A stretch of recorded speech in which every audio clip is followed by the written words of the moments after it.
Hi, this is Mike with the Strawberry Store. It's August 26th today, 2015, and I'm sitting here by my little trailer where I do some of my potting, and in front of me I have some plants that we have been using in a trial for media, different types of media. We actually have 6 different types of media here, or combinations thereof. On the far left here, this is ProMix BX. You can see the roots are real nice and fine and white. Pretty much holds together the root ball. These were grown in 6-inch azalea pots. You can see the pot here in the background. And this variety is Reine de Valais. All the treatments had Reine de Valais, and the treatments also are using Max C as the fertilizer. This treatment is ProMix PX3. You can see we have some real nice root system here. Let's go back to the ProMix here.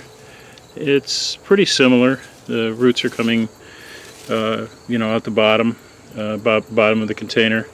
The PX3, the roots seem to be more dense than they are in the ProMix, and the plants are very similar in both treatments. You can see the ProMix treatment, the plants have a lot of dead and dying, or not a lot, but some dead and dying leaves near the bottom here. Quite a bit of blooms, quite a few bloom stalks here with some immature fruit. Let's see if we have the same here with the PX3. I didn't really notice there being that much of a difference, but it looks like we don't have any flowering on this particular PX3 plant. The final treatment here in the front is Coir and Perlite 50-50 mixed. Very similar root system, nice fine roots and also some blooms. I'll have to take a look at the other treatments, or the other plants within the PX3 to see if they're blooming. I think they are. I think we're pretty similar in blooms. One of the differences I have noticed in the Coir mix is there doesn't seem to be quite as much branching and quite as many new stolons in the base of the plant.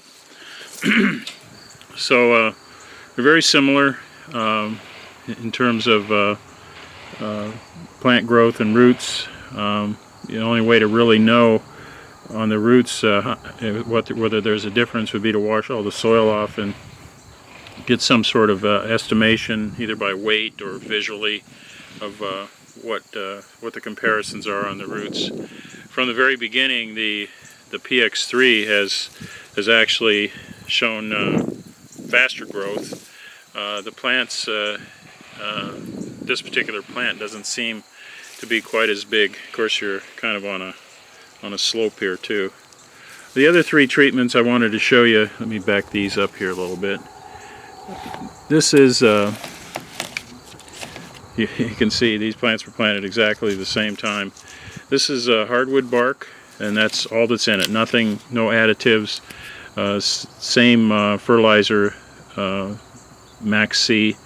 And you can see the plants are plant is really small.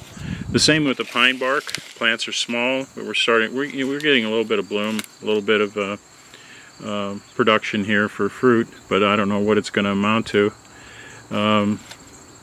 Again, these are just straight bark mixes. The third one I added at the last minute because I was wondering if Coir was going to have any kind of effect on the pine bark. So this treatment here is Coir with pine bark, and you can see there's really not too much difference between those 3. Anything with the pine bark, whether it's a combination or not, doesn't seem to make any difference. So I just wanted to update you on this media trial. We're also doing some other trials with other types of media right now. including grow stones and clay pebbles, and also perlite. We're doing a test with those right now. And finally, I wanted to say that I'm in the process of transplanting all these plants so that we can overwinter them. And they're going to be transplanted into the 1-gallon RootTrapper IIs with the media that each one of them had to start with.